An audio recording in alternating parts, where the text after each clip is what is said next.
खावर मानेका जब जेल में थे, हमने तभी प्रोग्राम में आपको बताया था कि खावर मानेका बाहर आएंगे और एक प्रेस कॉन्फ्रेंस या किसी प्रोग्राम में बैठ के ये ऐलान करेंगे। ये हमारे व्लॉग का हिस्सा है, आप पीछे प्रोग्राम में जाके तो उसको सर्च कर सकते हैं। खावर मानेका की जेल में एक बड़ी शख्सियत के साथ मुलाकात हुई थी। उस शख्सियत ने खावर मानेका को एक मैसेज दिया था। वो मैसेज किसका था और खावर मानेका को इतना लंबा अरसा गुजर जाने के बाद ये क्या सूझी कि उन्होंने शाहजेब खानज़ादा के प्रोग्राम में बैठना पसंद किया। शाहजेब खानज़ादा साहब की बीवी का इस सारे केस के साथ क्या ताल्लुक है, क्या वो भी इस सारे प्रोग्राम में या इस केस में इन्वॉल्व हैं या नहीं हैं, ये एक लंबी दास्तान है। तो नाज़रीन, प्रोग्राम का बाकायदा आगाज़ करते हैं। खावर मानेका ने कल शाहजेब खानज़ादा साहब के प्रोग्राम में बैठ के तो इमरान खान साहब के बारे में उन्होंने डिटेल से जो 4-5 साल की कहानी थी वो उन्होंने सुना दी। और कुछ लोगों ने तो ये भी कहा कि उन्होंने वो कहानी भी सुना दी जो उन्होंने नहीं सुनानी थी। अच्छा, सबसे पहले हम लोग खावर मानेका को नाज़रीन डिस्कस कर लेते हैं। ये जो मानेका फैमिली है ये पाकपतन के साथ बिल्कुल साथ एक गांव है भूंगा हयात। ये अमूमन भूंगा से पाकपतन के दरमियान ये एक बड़ी फैमिली है मानेका फैमिली। और इसमें जो मानेका के अहमद रज़ा मानेका और दूसरी जो मानेका शख्सियात हैं बड़ी, वो मुस्लिम लीग नून के टिकट से मोस्टली MNA वहाँ से सिलेक्ट होते हैं ये पाकपतन की सीट से। अब चूँकि ये सारी फैमिली इमरान खान साहब से रवाबत से पहले ये पूरी की पूरी फैमिली मुस्लिम लीग नून के साथ अटैच थी। और ज़ाहिर सी बात है, जब इतनी बड़ी फैमिली हो तो मियाँ साहिबान के साथ उनकी कुर्बत बहुत ज़्यादा हो जाती है। खावर मानेका साहब के ऊपर काफ़ी सारे लोकल केसेस थे, क्योंकि बड़ा तो कोई केस बनाया नहीं जा सका, लेकिन ये प्लानिंग का हिस्सा था। पाकिस्तान मुस्लिम लीग नून की ये कोशिश रही है, ये उनकी तारीख रही है कि मोहतरमा बेनज़ीर भुट्टो की भी करेक्टर असैसिनेशन उन्होंने की थी।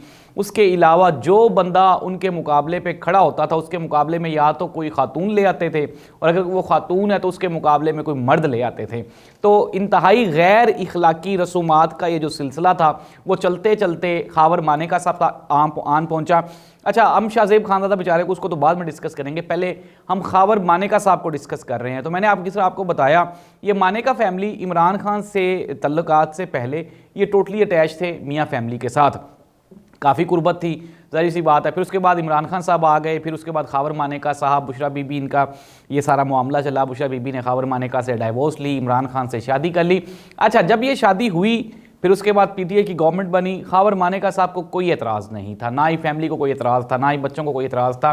नाज़रीन, चलें अब डिस्कस हो रहा है तो हमें इस चीज़ के पॉजिटिव नेगेटिव पहलू डिस्कस कर लेने चाहिए। अच्छा, ना ही तो शरीयत मना करती है खामद से तलाक लेके नई शादी करने में, और ना ही मर्द को कोई मना करती है कि वो किसी के साथ शादी ना करे। ये एक लंबी डिबेट है, अगर मजहबी डिबेट में जाएंगे तो फिर भी इसके ऊपर किसी किस्म की कोई तनकीद नहीं हो सकती। अच्छा, अब अगर मुआशरती पहलू देख लें तो मुआशरे में जाहिर सी बात है आजकल के जदीद मुआशरे में तो इसको बिल्कुल भी कोई बुरा समझा ही नहीं जाता, लेकिन फिर भी चले मान लें वक्ती तौर पे उस खातून की बात माने जो ये सारी कंपेन कर रही है। ये जेल में जब खावर मानेका साहब थे, इनको एक खातून का मैसेज दिया गया था और उन्होंने कहा था कि हम आपकी हेल्प करना चाहते हैं, और ये जो मैसेज था ये इनकी फैमिली के थ्रू ही उनको दिया गया था। वो MNAs जो कि पाकिस्तान मुस्लिम लीग नून में हैं, उन्होंने खावर मानेका साहब की जहन साजी की, उन्होंने जहन बनाया और इनको एग्री किया कि आप मैदान में आ जाएं, और मैदान में आने के बाद आप इमरान खान पर कीचड़ उछालें। एक चीज़ और नाज़रीन इसमें इजाफा कर लें, और वो चीज़ ये है कि खावर मानेका साहब ने बुशरा बीबी को डाइवोर्स देने के बाद एक नौजवान खातून के साथ शादी कर ली हुई है। तो अगर वो इतने दुखी होते, परेशान होते और अगर अपने बच्चों के लिए इतने टेंस होते तो हो सकता है वो कुर्बानी दे रहे होते और शादी ना करते, लेकिन उन्होंने शादी कर ली है। इस पूरे के पूरे प्रोग्राम का इमरान खान के साथ कोई लेना देना नहीं था, ना ही बुशरा बीबी को कोई एतराज़ था, ना खावर साहब को कोई एतराज़ था, ना उनके बच्चों को कोई एतराज़ था, ना इमरान खान को एतराज़ था।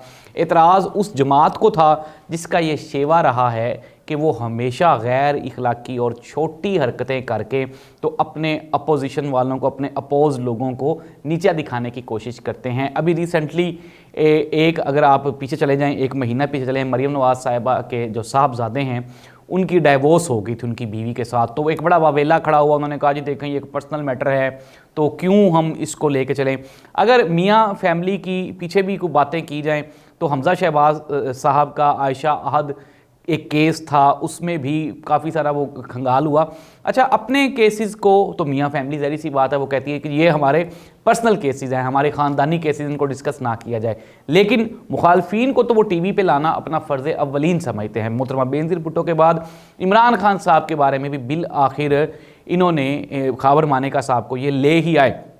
खावर मानेका साहब को प्रॉपर नून लीग की तरफ से ये इंस्ट्रक्शंस थी, दावत थी, गाइडेंस थी, और बाकायदा उन्होंने स्क्रिप्ट बना के दिया था कि आपने ये बोलना है। अच्छा, अब प्रोग्राम हो गया। अच्छा नाज़रीन, एक चीज़ की और भी समझ नहीं आ रही। एक तो इतना उलझ गए हम लोग आपस के, ये जो सियासी मसाइल हैं उनमें, हम सहाफ़ियों का क्या कसूर है? शाहज़ेब खानज़ादा साहब एक मंजे हुए सहाफ़ी हैं, एक लंबे अरसे से काम कर रहे हैं, मीडिया पे मौजूद हैं, उनको कम अज़ कम इतनी छोटे लेवल पे नहीं जाना चाहिए था। ये तो गैर इखलाकी सा कंटेंट नाज़रीन। देखें, एतराज़ नहीं है, अगर for example being the chairman of a media group, अगर मेरे पास कोई छोटा गेस्ट आ जाता है तो मैं किसी और को कह देता हूँ कि यार इसका इंटरव्यू कर लो, को मुझे लगे कि मेरे लेवल का बंदा है, उसके साथ मैं खुद बैठ जाता हूँ। लेकिन शाहज़ेब खानज़ादा ने एक लम्हे के लिए भी अपनी क्रेडिबिलिटी को नहीं सोचा और उन्होंने बैठ गए। अब नाज़रीन, ज़ाहिर सी बात है, ट्रोलिंग शुरू हो गई डिजिटल मीडिया पे, ख़ुसूसन ट्विटर पे। पाकिस्तान तहरीक इंसाफ को आप ट्रोल अब नहीं कर सकते, इस चीज़ को आप अंडरस्टैंड कर लें। गुज़श्ता 2 साल से इमरान खान की करैक्टर असैसिनेशन करने की कोशिश की जा रही है, लेकिन पीटीआई का मीडिया इतना डोमिनेंट है कि ना ही तो वो ना ही वो तोशा खाना केस को मान रहे हैं, ना ही वो इमरान खान की नाअहली को मान रहे हैं, ना ही वो घड़ी के मामले को मान रहे हैं, ना ही वो इमरान खान की रेहाम खान साहब के साथ डाइवोर्स को मान रहे हैं।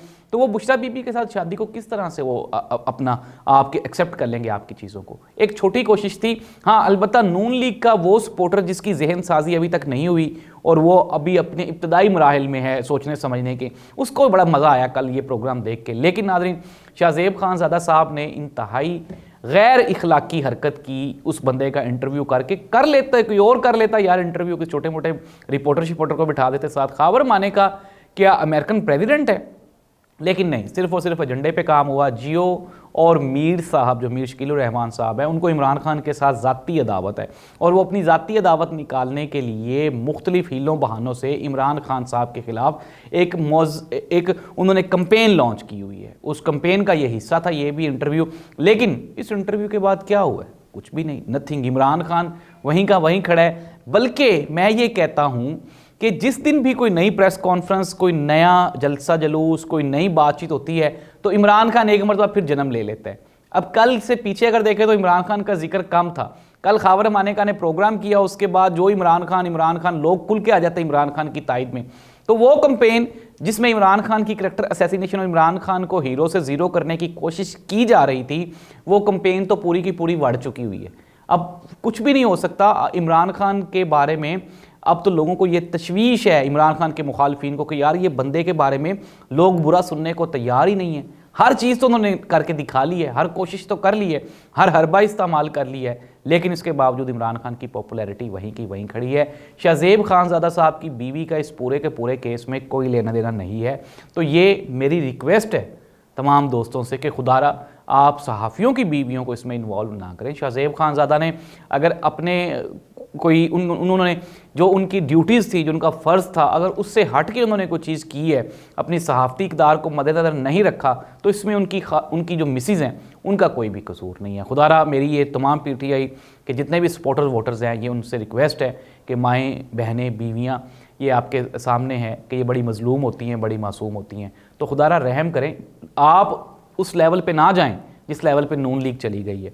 नून लीग का तो ये शेवा रहा है, मैं पहले भी कह चुका हूँ कि उनके पास जब कोई भी एजेंडा नहीं होता, ना कोई बयानिया है, ना कोई कारकर्दगी है, सिफर, ज़ीरो, तो क्या करेंगे? अब इस तरह के हरबे हीले बहानों से वो पाकिस्तान तहरीक इंसाफ की जो उनकी कंपेन को, उनकी पॉपुलैरिटी को मुतासर करने की कोशिश कर रहे हैं, जो कि नहीं होगी।